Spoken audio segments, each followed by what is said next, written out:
Friends, എൻ്റെ പേര് Elizabeth. ഞാൻ വന്നിട്ടുള്ള ഒരു കവിതയെ കുറിച്ചാണ്. നമുക്ക് പാടിയാലോ?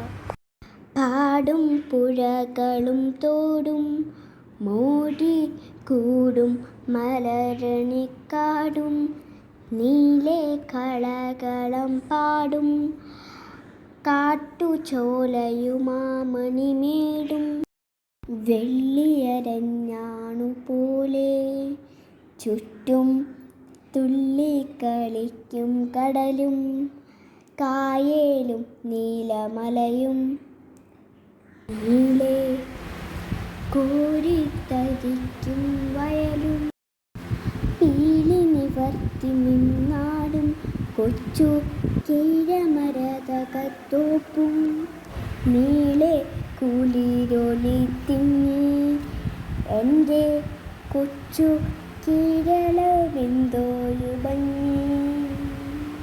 ഇത് പാടിയേക്കുന്നത് ഗോപാലകൃഷ്ണൻ കോലടി. നന്ദി.